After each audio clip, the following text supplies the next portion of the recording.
Welcome home to USA Global TV and Radio, a place where dreams take flight, with authentic storytelling, diverse perspectives and meaningful conversations, where global stories unite and bridges are built beyond all borders. Discover world-class education, entertainment, hope and inspiration. Together, we're building bridges worldwide. Subscribe to our channel, USA Global TV. Download our app, USA Global TV. Be our guest or join our team. Visit usaglobaltv.com. Thanks to our founder and executive producer, Dr. Jacqueline Kerbeck. Music score by Yeffy Tang from Cloud Road Music.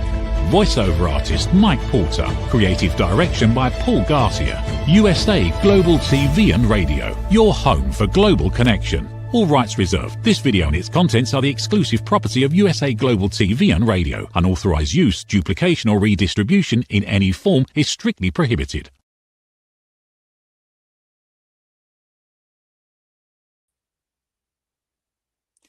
Hello and welcome to USA Global TV and Radio. I'm Tracy Cram Perkins and our show today is Dementia Home Care. And you can subscribe to our YouTube channels at USA Global TV and Radio and Dr. Jacqueline Kerbeck. I am a 4-time dementia caregiving survivor and the author of Dementia Home Care, How to Prepare Before, During, and After, which is now available as an audiobook. Joining me today is Kitty Norton, Director of Wine, Women, and Dementia. Welcome, Kitty. Hi, Tracy, and thank you so much for having me. And I'm happy to have people here listening to us. This is great. Oh, I am so excited to have you on here. I wanted to know if you could tell the audience a little bit about yourself and how you got here. Sure. Well, my mom was diagnosed with vascular dementia in 2010. And my father was going to be her primary caregiver through her journey, with my sister and I helping him. But unfortunately, 6 years in, my dad died rather suddenly. And my sister, who lived on the coast, Oregon coast at the time, we're in Portland, and I was down in LA working at the time. But both of us just came back, and I decided to move into my mom's basement with my boyfriend, and boy, was he happy. And my sister came in from the coast a couple of times a week. So we split up the week and we cared for mom until she died in 2021. Okay, that doesn't sound even the least bit easy. You just gloss over it like it's so easy. Okay, let's talk a little bit about what happened with your mom, because bringing you two together and your boyfriend all together in the same house, taking care of her. How did the respite go? How did the journey go? Did you get sleep? Nobody gets sleep in dementia. Although that was the first pill we added to mom's regimen, was a sleeping pill, because she was not sleeping at all. My parents had a split level, so it was really easy for my boyfriend and I to live in the basement on Lexi's days that she was here, and then come back up and live with mom upstairs, when it was my turn. And it was difficult. My sister and I were coming from kind of a rough spot. We were just kind of coming together after a really kind of brutal fight about 5 years earlier. And, here we were thrown into the same house, and it was a lot of negotiation. Both of us never doubted our devotion to my mom. And I think that was the bridge that stayed open. Even if we were squabbling with each other, there was no doubt that, we were both devoted to doing this for mom. So it was interesting, and mom still had free reign of her house. And sometimes my fellow would be downstairs asleep and mom would come in and smack him on the head. And and he worked in a bar for a while, so he would come home sometimes at 2:30 in the morning, and if mom was up and I was asleep, he'd get her ice cream and they'd turn on the TV and watch the, television for a little while until she was ready to try sleep again. And, we just all kind of pulled together for mom, even if sometimes we were not necessarily all that compatible amongst each other. Okay, well, that leads me to my next question. You eventually created a blog. Can you talk about that journey? Yeah, that was really one of the things that saved me. I'd always been a creative person. I was in the creative arts most of my career. And as the journey went along, I was very discouraged by the continuous tragedy narrative. And there's a lot of tragedy in dementia, no doubt. But there was also an awful lot of life. And I wanted people to know that. And I needed to process things also, and through writing, I could really stop and examine maybe some of my bad caregiver behavior or, a response mom had to me that was devastating at the time. I could really think about it in maybe a different perspective that made it less devastating. And, it was really important to me. And I loved creating the images. I got to do all of that. And so I wrote a blog I started in 2018 and wrote it until about the end of 2022. And Stumptown Dementia. It was fantastic. It was really cool. So it took off. Well, I would say that we never had like thousands of readers, but we still have steady readers who come in and read stuff. So some of the posts are up to about 2,000, 3,000 reads. But what did end up happening is because I had to use humor a lot to get through my journey, I found a lot of other people who felt the same way I did, that the tragedy narrative was not doing any of us any favors. It wasn't making our jobs easier. And we were all kind of using humor to help us and our person get through these days. And in that space, I made some amazing friends around the world.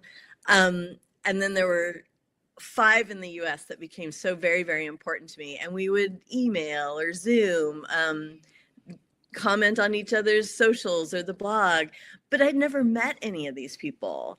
So after Mom died in March of 2021, it became very important for me to go meet them. And that and that led to a documentary. I want to hear how you came up with the RV. Oh my gosh. Well, okay, so my first motivation for doing this was just escape. I'd been in Mom and Dad's house for 5 years, and I wanted physical distance. So once we got Mom, all taken care of and the estate stuff going, I was like, I'm going to take off and I'm going to go meet these caregivers. If they say yes to me coming over in Texas or Pennsylvania, I'm going to show up with a bottle of wine and a box of pizza and we're going to talk. And all of them said yes. So then I got to thinking, well, those conversations might be really important for other caregivers. So I found a DP and a sound guy who was willing to do this. Of course, I paid them. And they had to go in a separate car just to maintain kind of that distance artistically. And I got to thinking, I really just want, if I can find a beat up old RV that I can afford, I'm doing this in an RV. My parents had always RV'd. It always kind of seemed even more adventurous to hit the road and not stay in hotels. And yeah, so kind of the last minute, like before we left in September, and I found an RV I could afford in August. And then I took it to, one of those printer places and they slapped logos all over it. And I had Mom's face right over the gas can. And, it was just amazing. And it said Wine, Women, and Dementia on it. And Bethy, my friend who went with me, we would laugh because people would kind of drive by us and go, And we thought, they're looking to see if we're drinking wine and if we have dementia, if we even know where we're going.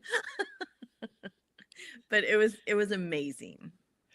Oh, that is so funny. And you brought your dog. I did. Mr. Bones, Barnaby Bones, came with us. He's also a cast member. I'm thinking he did so well, I might give him lines next time. I love that. And so you and your friend went on a little road trip that involved over 7,000 miles. Yeah, we were a little over 7,500 and we just went all around the country, just made a big circle in the month of September. We started from Portland. We had done Seattle. Allison Schreier, who is now Zinnia TV, we did her a month earlier just to make sure. I wanted to come home with the footage and make sure before we really embark, is this going to be worth watching? And I watched the footage down and I was like, wow, this is a film. So we started in Portland, went to Chicago first. That was our first stop. So I think that was like 6 days. And then we went on to New Hampshire, Pennsylvania, Atlanta, which I had my very good friend, Nicolette, lives down there, and Dallas. Dropped Bethy back off in LA because she had flown up to go with me. And then me and Mr. Bones came on up the Pacific coast, and it was incredible. It was 27 days for me. Wow. Okay. Yeah. So staying with two women in a RV, not including Mr. Bones, there had to be moments when you were tired and maybe you didn't quite get along. No, really? No, actually, no. Bethy did get she was pretty tired. And at one point when we were in New Hampshire, we couldn't find lobster rolls. And she got really upset about that. Not at me, but she got upset about that. And it was the next day that I said to her, Beth, did you know that was my birthday? Oh, no. But it was fun having something over her for the rest of the trip. So it all worked out for me. So, okay, you got all these people to open up to you and share their journey. I mean, I have seen the film twice, I'll be honest. And it was the first time I watched it, I'm glad I didn't see, you showed us the short, which is only like 58 minutes or something like that. When I watched the long version, I'm glad I was by myself because I wept my eyes out. It was that emotional. How did you get everyone to start opening up like that? I mean, that was just incredible. It was nothing that I did. Okay. We had already established that we were friends, and a lot of Beth and I would joke every time before we pulled up to somebody's house, because we were going to, park the RV, stay up and shoot our thing at night, and then stay there. So we had to plug into their garage, and we'd always joke like, oh God, what if they hate us? What if I hate them? What are we going to do? We have to stay here tonight. But we would get together. The crew had already done the formal interview before we even got there. And so we would get there, we would have some dinner, and then while the crew's setting up for the night shot, and they would come in and get after us, and they'd be like, you guys got to stop talking. We don't have the camera set up. These are really good stories. It's like we saw each other and we were just vomiting caregiver stories everywhere. And enjoying sharing notes on, I did this, oh, I did that too, and here's how we solved that thing, or we never did solve that. Yeah, me neither. Just like funny stories, outrageous stories, the really tough stuff. We just talked about all of it. And once we did 3-hour shoots at night, and once the crew would wrap and leave, we'd continue. We'd just stay up and keep talking, It was amazing. I didn't do anything to get these people to open up. Maybe the wine helped a little bit just to get us going. But other than that, we were just so excited to share what we had been through. So, okay, I want to dive into a nitty-picky detail. You had coffee cups for everybody? And they were tin. Because they were all I could afford. Oh, okay. So for the people that haven't seen the film, Kitty was bringing coffee cups for them to drink the wine in because she didn't want to walk upstairs and wake her mom up while she was caregiving for her. So this is just such a wonderful thing because when you were bringing it in, just showing them the coffee cups, it was so cool. It was just like, and they would look at it at first, and then the light would come on. It was I just love that. I know Veronica and I have an exchange where I'm explaining that. I'm like, here's the coffee mugs, but that's because we, Lexi and I, when we'd have a wine night, we didn't want to walk upstairs and wake mom to get real glasses. And she goes, I tiptoe around here all the time. And that was like within the first 5 minutes of meeting her. Like, it was just so compatible, we just couldn't stop. So yeah. That was the thing with the coffee cups. And we do still have coffee cups for sale in the shop, although now they're actually really good coffee cups and not the tin ones. Those all got given away. Well, I hope you autographed them because they're collector's items now. Oh, I am not sure about that, but thank you for the Yeah. compliment. Oh, well, the fun part of your film is everyone was real. Like, okay, since you did Allison ahead of everyone else, let's just talk about this for a minute. Allison Schreier was on my show a couple months ago, and she's just such a wonderful person. But to Yeah. see her bleed on the screen like that, talking about caring for Evan, Yeah. you guys were sitting in the bedroom and she was pouring her guts out. Yeah, it was incredible. Do you want to talk a little bit about that experience? Sure. Like I said, we did Allison early, and and everybody was like that. Nobody held back.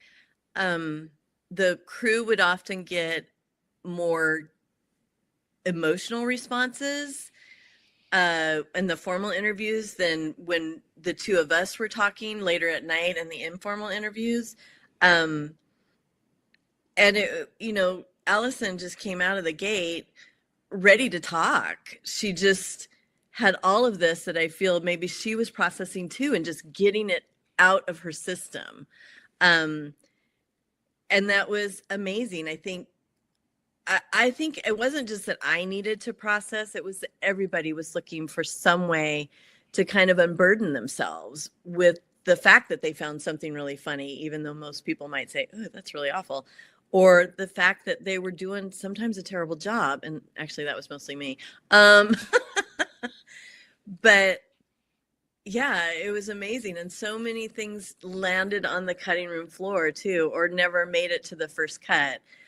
We sell Blu-rays and DVDs. And so I think there's 6 scenes that just didn't make it into the film. And we ended up putting those as bonus features on the DVD and the Blu-rays. So, but yeah, I hope that answers your question. It's kind of the same answer as before. We just wanted to talk. Oh, absolutely. So let's talk about your journey now. We're going to go back a little bit in time when you're taking care of your mom. What was that like for you? It was very difficult. It happened really fast. My father was diagnosed with pancreatic cancer and died within 3 weeks. And 2 of those weeks we spent getting him ready for chemo before some doctor finally said, hey, Mr. Norton, this is the end. So I felt like one thing in finishing the journey for both of them, for my dad, I just wasn't there enough.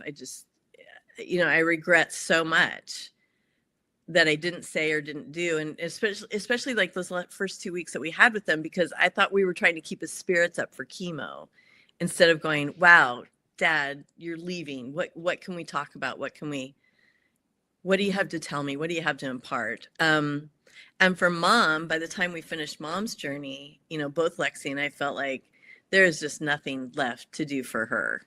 Gloria, get on out of here, man. There's no going back. And the only way forward is that way. So that way.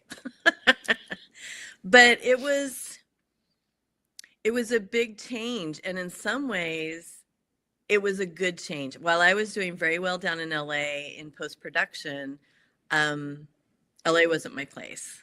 Mm-hmm. And I always tell people the last gift my dad gave me was I had to come home and take care of Mom. He brought me home.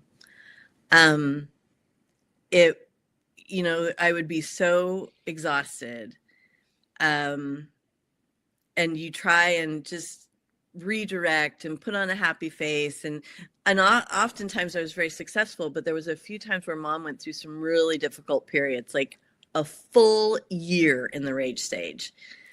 That was really trying. Then she had this 3 weeks of just abject depression where she just hated everything. And, I was about ready to put her out on a corner and with a, will you be my caregiver sign? Just I can't take it anymore. It's hard. It's a really hard journey. What made the difference for me was my sense of humor, our family's sense of humor, and community. The community that I built, the way I brought already friends and family into Mom's journey. Yeah, it's difficult. It's tough stuff. Oh, there is no doubt. Yeah. Yeah, Yeah, you've done it 4 times? 3 times? 4 times. Yeah, it's not easy. I think anybody who's going through the caregiving process, if they watched your film, would not they would bond with what you are doing, because it is such an emotional journey. We all feel so isolated and alone. You had a way of making it very inclusive, which is another thing that I admired about the film, is that you brought people in, you shared their stories.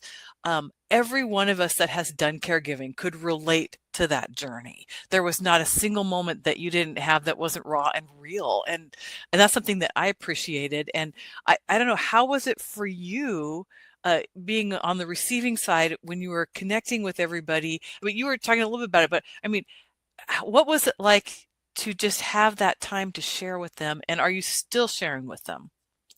Oh yeah, we're all still in touch. It was, I think I kind of covered that just with the processing and the gratitude for having someone to talk to. I'll say I'm still sharing the film with the world, and there's a lot of in-person screenings still happening. Sometimes they bring me in to be there for the screening and talk to audiences afterwards, and that's incredible, because what you just said about your response to the film, this is the first time so many caregivers have seen themselves in this journey. You know, it so often focuses on the data or the person living with dementia, you know, the brain changes, the professionals. And that's all great stuff, but we're not ever really included. And to see caregivers, the film ends, they're crying, they're clapping, they're standing up, they're like so excited that they weren't those people on screen, but it's their stories. You know, everybody says every dementia person is different. Well, sure, but both people living with dementia and caregivers are going to experience very similar feelings, very similar successes, and very similar failures. And that's what we put on screen. So, you know, you walk out of that film and you're like, I am not alone. I am not alone. There are people saying the really gross stuff that I think in my head out loud. You know, we talk about when you go to bed at night and you hope your person doesn't wake up in the morning, or you're so scared that they won't wake up in the morning. You don't know what to do with yourself. You can't sleep. Those are, how do you deal with that? You know, we're just not, in our society, we don't equip ourselves to really face death, at least for me. And these were really hard feelings to think through, and to not think, oh my gosh, I'm the worst daughter in the world, you know? And then I find there's a lot of people who think things like this because we're exhausted and we just want an end, and then we don't. I would panic. I'd be like, no, I'm not ready to let her go. Those feelings are so universal. I kind of think of your movie as a support group in a wine cup. But it's, I mean, it really is. You touch on so many things that every single one of us thinks, but can't express or won't express. Yeah. There's so much self-doubt when we're caregiving for somebody like that, and we're not equipped necessarily for any of the things that come at us, and sometimes no 2 days are alike, and like you said, you had a full year of a really challenging experience there. And boy, was she pissed at everything. oh, but you also had some really incredible moments of joy. Can you talk about some of those? Like, what about the sunglasses? Oh. Wait, are you talking about from my blog? Yes, from your blog. Yeah. So Mom, in the later stages, probably a couple years before she died, for some reason, she started wearing her sunglasses upside down. And I would kind of correct her or put them on right sometimes. And then one day I was just like, hey, That's how she wants to wear sunglasses. Who am I to start, knick-knacking at her? So we were driving around. Had gone down south to see an aunt, and we're coming back. It was quite a long drive. And I pull up to a light, and there's these kids in a car next to us, and they were just giggling and laughing at Mom. I thought it was the funniest thing. So I took my sunglasses and I put them upside down too. Like, this is just how we do things in the Norton household. And I could barely see. Luckily, I didn't hit anything, but I went like that for about a mile. Like, yep, that's right. That's how we do things. It's the cool kids wear them like this. Oh my God, that is so funny. But it's celebrating those moments, though. Oh my gosh, some of the best memories, even after the fact. I mean, look at how many years ago that happened, and here you are still laughing about it. Oh my gosh. And you have to laugh. And I think too, like, dementia gave Mom opportunities also. It didn't just take away.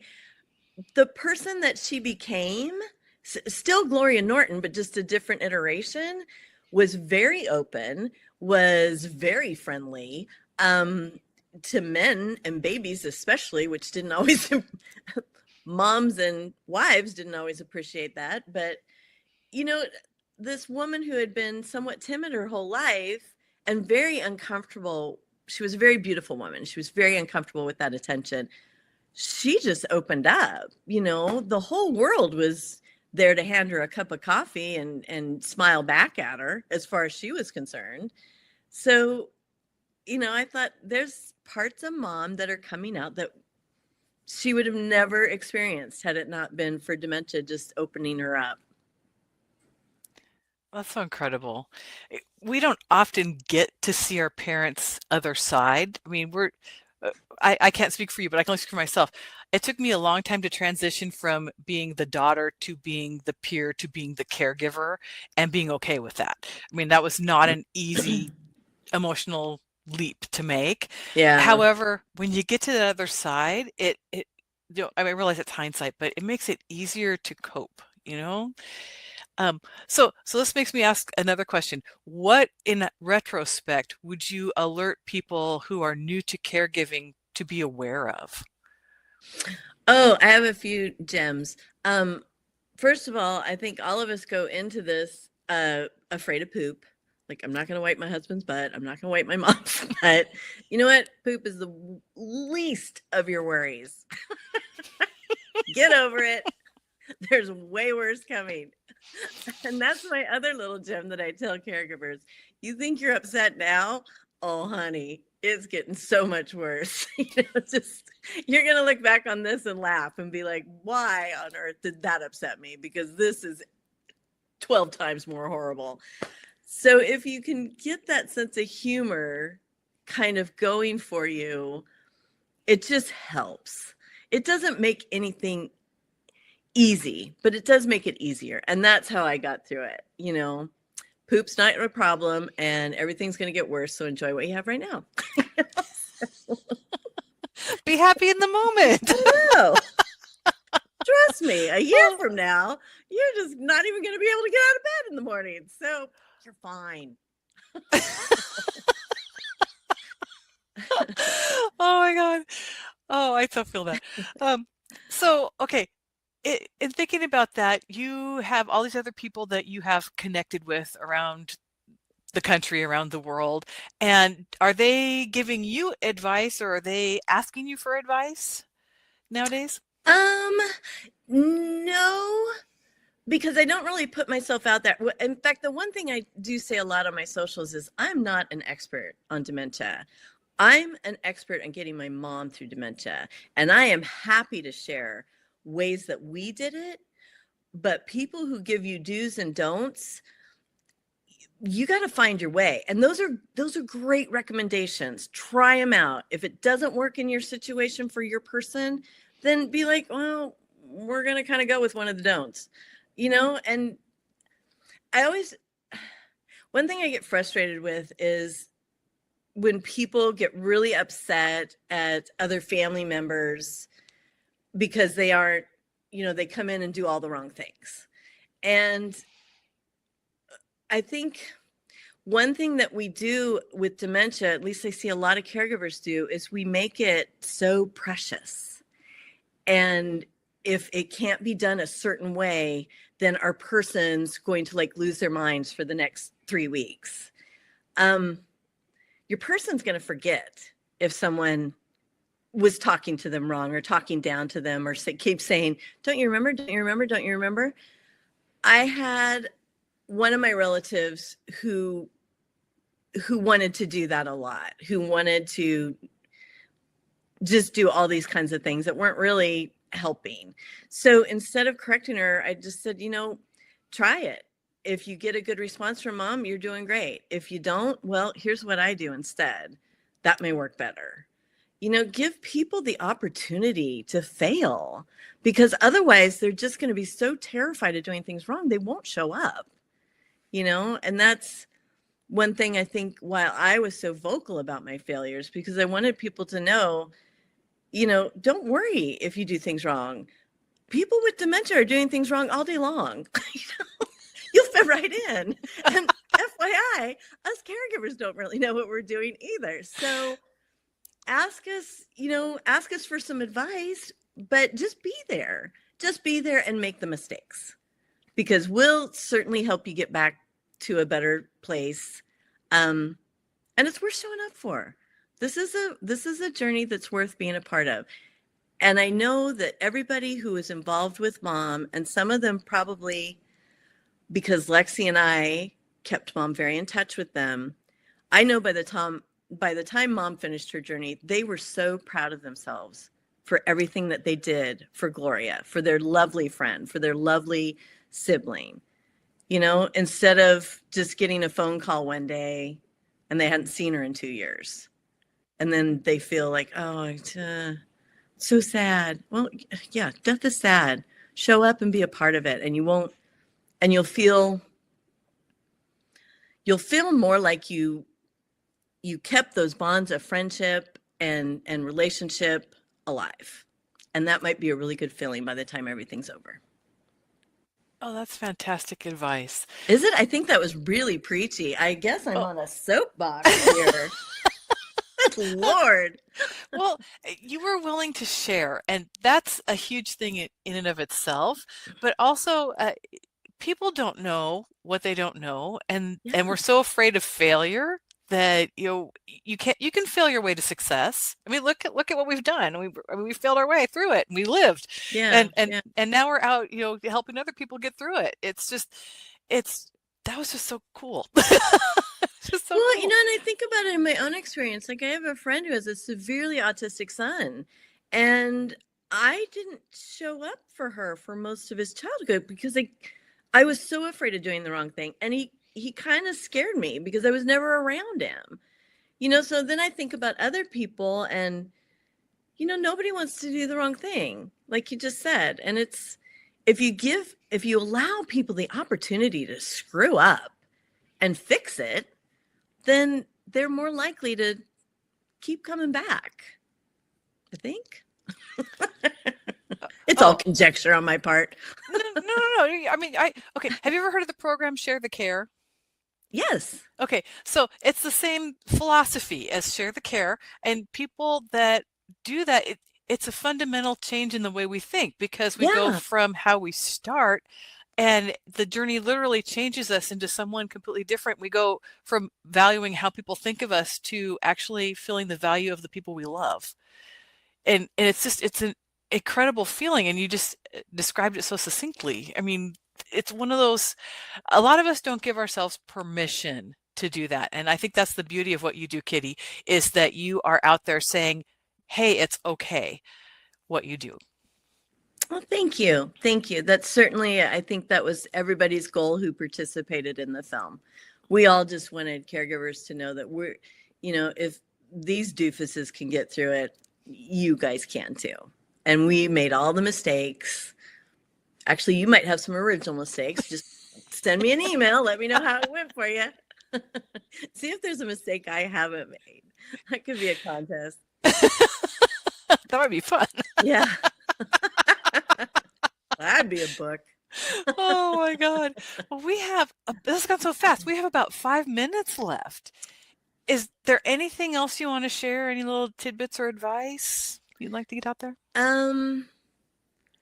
gosh, you put me on the spot. I don't think so. I know I shared a lot on the blog, and people are still reading the blog.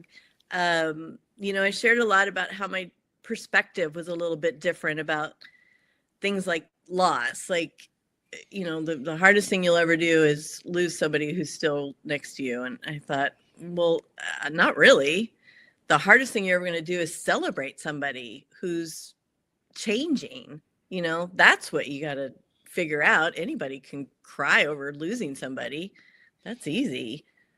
Try celebrating them. Try celebrating who shows up on the rage stage. That's hard. Especially when they're throwing things at you. Yes. Yeah, duck. Really, really good at ducking.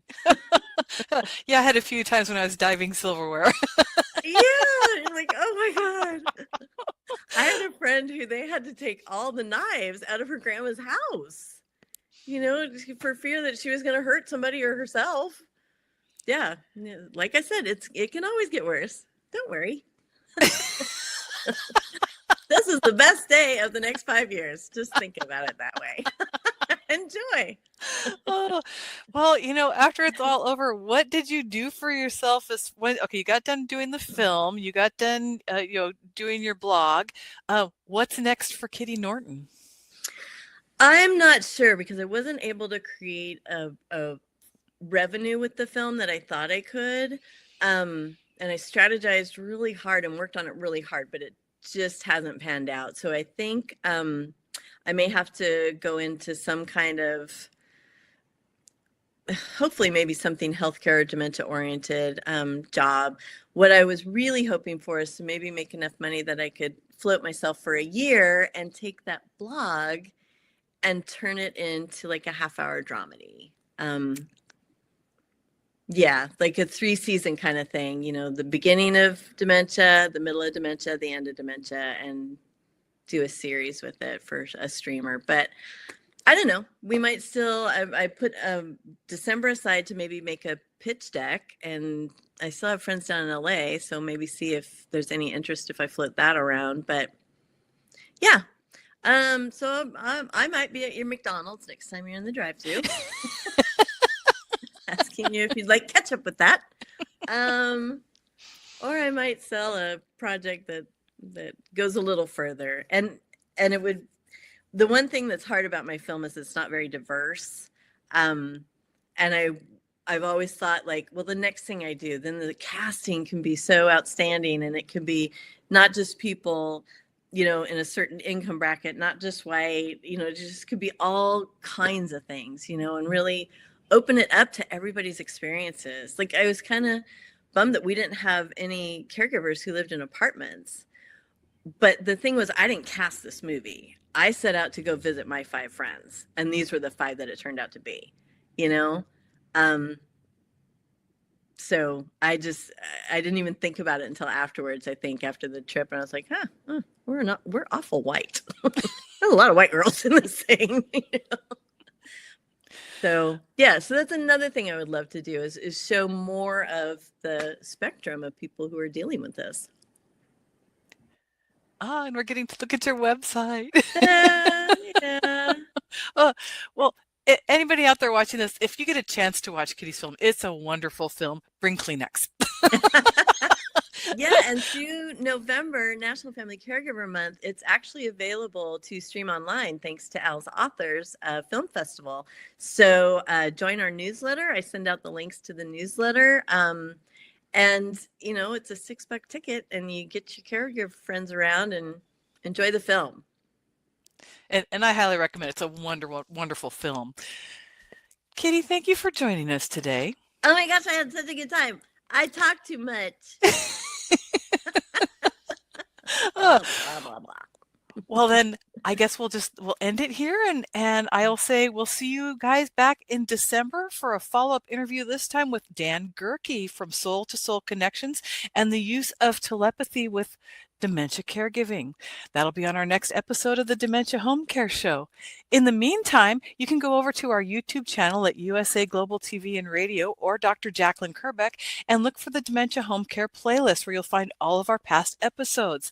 Thank you to the wonderful Dr. Jacqueline Kerbeck for all of her hard work behind the scenes today, and thank you to our sponsors for making this possible. See you next time, everyone. USA Global TV and Radio proudly presents Tracy Cram Perkins, a dementia caregiving survivor teaching how to balance care with peace of mind. #1 resource for dementia caregivers. It's the book Dementia Home Care, How to Prepare Before, During, and After. Over 17,000 copies sold of this must-have guide. And now a testimonial from Tracy Smith.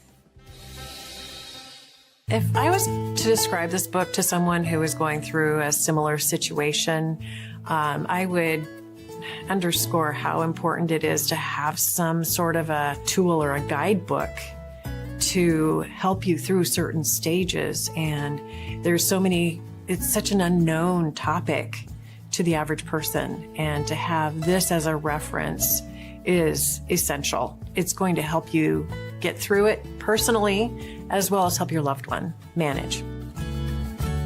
To learn more, go to tracycramperkins.com. Tracy Cram Perkins is an award-winning author. She's also the host of Dementia Home Care television show. Watch it here on USA Global TV and Radio. Every woman carries a story of strength, of purpose, of light. Through her courage, the world is transformed. Through her grace, generations are inspired. This is Iconic Women. Within Every Woman Lives a Goddess, a celebration of brilliance, beauty, and empowerment. Join us every Wednesday at 11 a.m. New York, 4 p.m. London time. Only here on USA, Global TVR, and Radio. Featuring the iconic Dr. Jacqueline Kerbeck, honoring voices that shine across the world. Subscribe to our YouTube channels, USA Global TV and Dr. Jacqueline Kerbeck, to watch and engage with all our content. World-class education, entertainment, hope, and inspiration. Nestled in the heart of the Blue Ridge Mountains, the Horseshoe Farm has always been more than a destination. It's a living, breathing reflection of community, connection, and transformation. Once a humble family farmstead, it has evolved over the years to become a sanctuary for travelers, seekers, families, and friends alike. Originally reimagined by the Turchin family as an Airbnb property, the farm began its journey into hospitality with simple roots, welcoming guests to experience the beauty and peace of the sacred land. As word spread and the vision deepened, the property organically blossomed into a boutique resort, rooted in the values of slow living, intentional experiences, and the magic of gathering. Today, the Horseshoe Farm is a 90-acre experiential retreat that merges hospitality, wellness, and culinary excellence. It is home to the Stable Spa, the Silo Cookhouse, distinctive lodging options, and a curated calendar of events that nourish mind, body, and spirit. Our guest experience is designed to be both grounding and expansive, where the comforts of luxury meet with the simplicity of nature.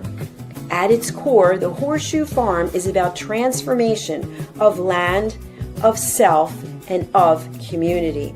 We are proud of where we've come from. We are confident in who we are today and excited for the road ahead. Hello, I'm Dr. Jacqueline Kerbeck, also known as the Listening Mentor and President and Founder of USA Global TV and Radio. I had the opportunity, the pleasure of attending a retreat at the Horseshoe Farm just recently. I was so impressed with all of the opportunities that were presented to me in this glorious setting as well as the highest level of customer service, that I've decided to put together a retreat at the Horseshoe Farm in Hendersonville, North Carolina, United States of America, June 3rd through the 6th, 2026. You can expect to have a beautiful time of relaxation combined with learning, community, collaboration. Do consider joining me in this wonderful opportunity to reconnect with yourself, with others, and with nature. For more information, email me at drjacqueline@usaglobaltv.com. Get ready to wear the brand that's changing the world of media. Introducing the official USA Global TV and Radio online store. From our TV show hosts to our incredible global guests, you asked, we delivered. Rep your appearance with pride. Whether you've been on air, hosted a show, or tuned in, we have something just for you. Visit us at usaglobaltvradioshoп.myspreadshop.com and start shopping today. Check back frequently. We're dropping fresh new designs all the time. Showcase your role in our global community. These designs celebrate your voice, your story, your presence. It's more than just merchandise. It's a movement of hope, inspiration, education, and elevated listening. Head to usaglobaltvradioshoп.myspreadshop.com. Your spotlight awaits. USA Global TV and Radio. Elevate your style. Elevate the world. Thank you, viewers and listeners of USA Global TV and Radio, for joining us today. We're honoured to have your time and attention as part of our global community. At USA Global TV and Radio, we believe in the power of authentic conversations, meaningful connections, and creating a world of possibilities together. Want to be part of something bigger? Join our team of elevated listeners at usaglobaltv.com, a space where your voice matters and your ability to listen transforms relationships. Stay connected with us across all our platforms for thought-provoking discussions, expert insights, and empowering stories. Subscribe to our channels at youtube.com/c/USAGlobalTV. Follow us on social media and explore the endless opportunities we're creating for growth, learning, and inspiration. Together, we're not just broadcasting. We're building bridges and changing lives, one conversation at a time. For inquiries, contact us at info@usaglobaltv.com. Music by Johnny Dyes. Produced by Executive Producer and Director Dr. Jacqueline Kerbeck. Voiceover by Mike Porter. Creative Direction by Paul Garcia. All rights reserved. Copyright 2025. Visit usaglobaltv.com to view our full terms and conditions.